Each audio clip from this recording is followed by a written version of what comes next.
Lily tells Marcy that they should be friends with the new kid. Her saying that really reminds me how simple friendship was in early childhood. Back in the days where people could just be friends with you because you were new to the class, inviting everyone to your birthday party even though you're only truly friends with like 3 niggas. It really was a different time. Pieces of Powder has been an under-the-radar banger within the indie scene for almost a year at this point, garnering a small but loyal fan base online around its low-fidelity but emotionally rich and captivating storytelling. One of the best aspects of this show is its relatability, and that aspect has been strengthened even more with its recently released second episode, which centers on my personal favorite character in the series, Marcy. Let's talk about it.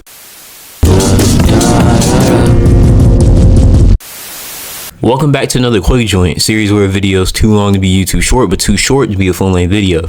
Also, like, major spoilers for the entire show so far in this video, so if you haven't seen it yet, I recommend you watch my video on the first episode of the show and then make your decision on if you're gonna watch the entire show or not afterwards, and then come back to this video.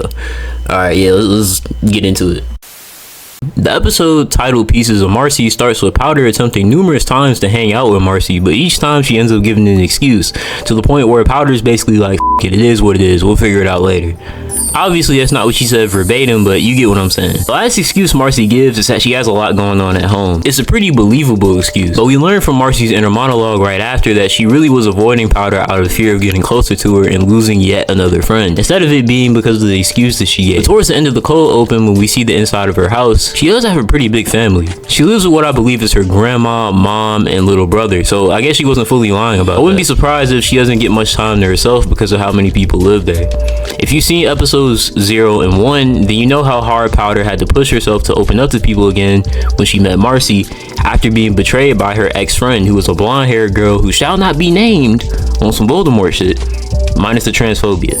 I used that same punchline like a year ago already, but I don't really give a shit. JK Rowling. It took a lot for Marcy to open up too, but in the previous episodes we never got the full picture on what happened in her past that made her this way. Well, in this episode we finally get the chance to see all that play out. Cue the Arthur flashback music. Yeah, there we go. The first flashback scene in this episode takes place in elementary school, where a new student has joined Marcy and her friend Lily's class. Lily happens to look just like Powder's ex-friend, something me and my friend Poundnick pointed out when I reacted to the episode on stream the day it came out. I feel like this could have been intentional, but that's not important right now. We'll get to that later. One thing I do like about this scene is the warm crayon colors that border the screen, as well as the bright drop shadows surrounding the characters, really emphasizing the blissful innocence the characters had at that time. Lily tells Marcy that they should be friends with the new kid. Her saying that really reminds me how simple friendship was in early childhood. Back in the days where people could just be friends with you because you were new to the class, inviting everyone to your birthday party even though you're only truly friends with like 3 niggas. It really was a different time. I can't imagine walking up to somebody now as an almost 19-year-old and saying, "Do you want to be my friend?" and not sound like a fucking Nick Jr. character while saying it. Anyway, Marcy and Lily end up sitting down with the new kid, Sean, and they instantly become friends, which is really nice to see. Maintaining friends you've had since elementary school can give you a lot of emotional security, since you won't feel as desperate to make new friends as you get older. Unfortunately, our girl Marcy never gets to maintain these friendships the way so many of us have or would have liked to. And here's why that's the case. As soon as she's about to tell her mom she made a new friend at school today, she finds out that she has to move. Her mom is seen on the phone with who I assume is the landlord. Apparently she's been late on payment, so he'd rather sell the property altogether than give her a second chance. The way the colorful boarding and drop shadows instantly disappear as soon as we figure out what's going on really adds to the emotional weight of the scene. Unfortunately, Marcy's mom has to break the news to her. You can tell she'd rather this not be the case, but at the end of the day, she doesn't have control over it. I haven't had to move around since I was 6 years old, but I feel for anybody that's went through this experience multiple times the way we'll see Marcy do in this episode. I also feel for the parents, as there's really no easy way to explain these things to your kids. But the last piece of advice that Marcy's mom gives her in this scene will end up sticking with her up until the present. It's like I told you, when you talk to others and be the one who reaches out, you can make some amazing friends. Anywhere you go, you'll always find someone by your side. Remember how happy you were when you told me Lily came up to you? You can do the same for other kids too. I'll do my best.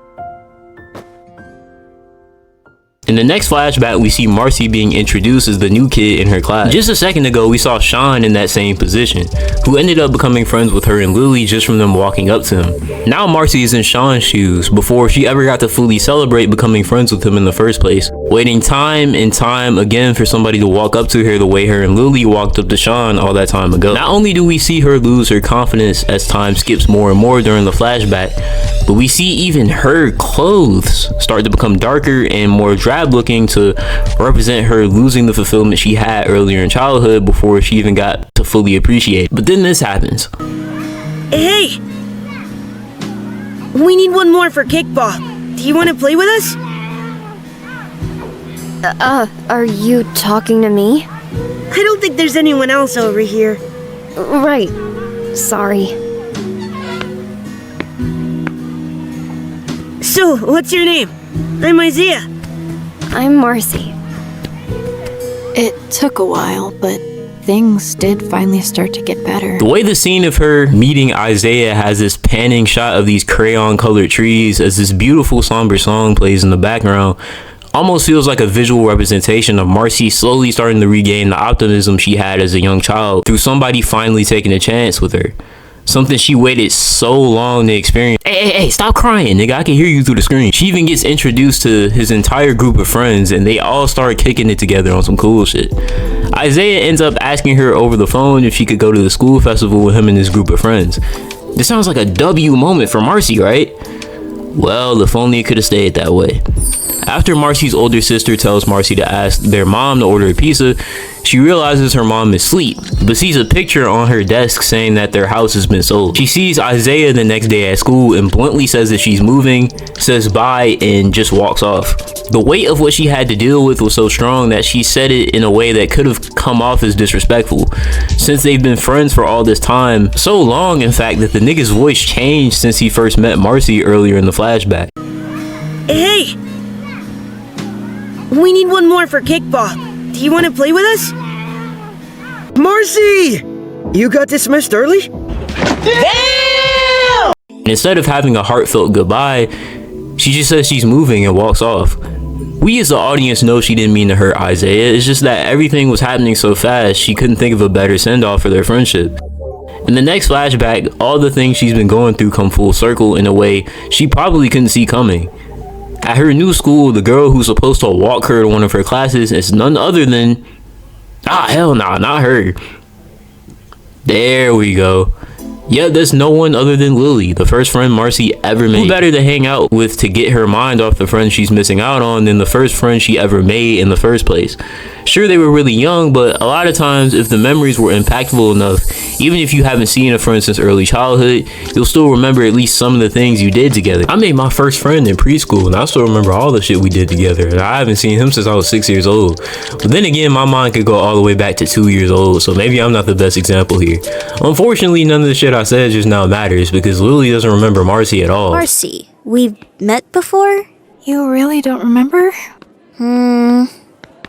We were best friends in kindergarten. Oh shit, that was kindergarten? No wonder she doesn't remember. Here's why I think Lily and the blonde girl who shall not be named parallel could have been on purpose. Not only do they look similar, but they treat their former friends like shit in different ways and to different degrees. For context, I'll analyze the girl who shall not be named first, then we'll get right to Lily. During the prequel episode, Megan... Wait, shit! I gotta get some holy water to get baptized or something. I'll f around and drink the holy water at this point. I done said the name out loud. Lord, forgive me for when I sin, as I am flesh and I will sin again. Amen.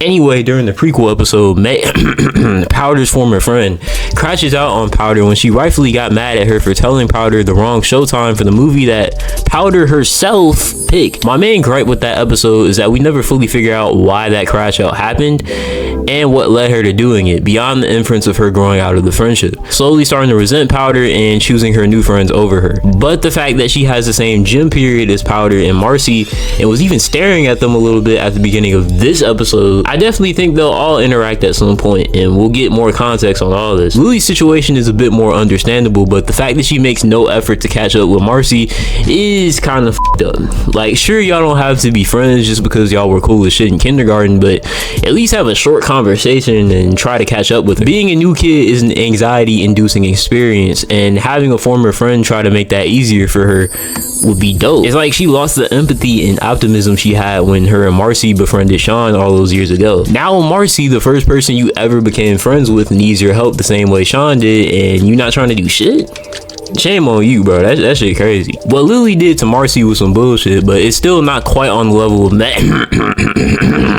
the other girl's D1 crash out session towards Powder. Unfortunately, no one tried to befriend Marcy for the rest of the school year after her interaction with Lily. All of these failures trying to make friends over the years made Marcy give up altogether. B-roll in the scene of her going through her daily life mad at the world feels like an intentional inverse of the scene in the prequel episode where there's a slideshow of Powder going through her daily life staying optimistic, most likely because of reassurance from her mother.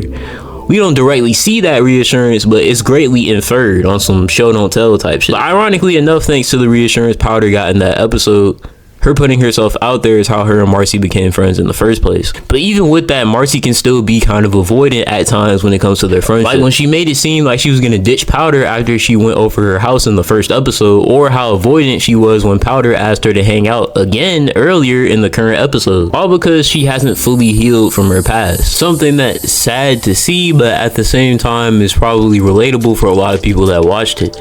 It might have even been relatable for you. When I rewatched the first episode after seeing the second one for the first time, this scene from that episode hits so different now because we now know all the former friends she was talking about during that scene. What was it like moving in? Since high school just started, it must be lonely, right? I mean, it's fine. Really? I think it would suck, though much wouldn't change for me. I mean, I don't know. It does suck. You spend your childhood thinking you're going to be with a certain group of people your entire life, and then one day, everything's different. I know how you feel. There was someone I thought I would be friends with for the rest of my life, too. Yeah. To be completely honest, none of my old friends ever even bothered to text me or keep me in the loop. It's like all of a sudden you're a ghost. All you can do is watch the people you care about the most live their lives comfortably without you through a phone screen. First time it happens, it's whatever. Second time, annoying. Third time, why bother? Sorry, I was figuring it out as I was saying it. Anyway, that's why I don't bother with friends anymore. I'm content with that. It makes it hit even deeper since it implies she's still in touch with the friends she made in the past through social media, and none of them care to reach out.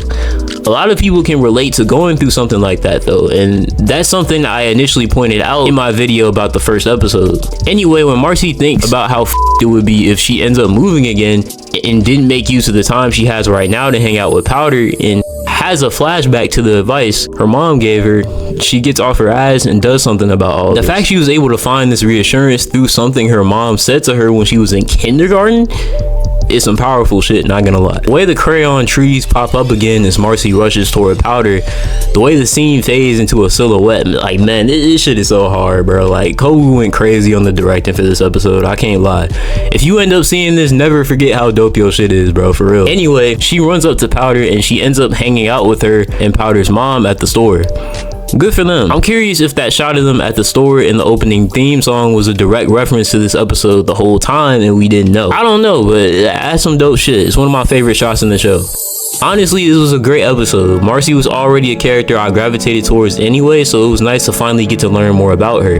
This episode was supposed to be the last one within the show's prologue, which I assume means we'll finally get to see more of these characters beyond flashbacks and the meeting for the first time. I'm curious to see if Marcy ever starts being avoidant again, how their run-in with Megan will go. You know what? I think I'm done with that joke at this point. And how the other friends we see in the opening theme will interact with Powder and Marcy.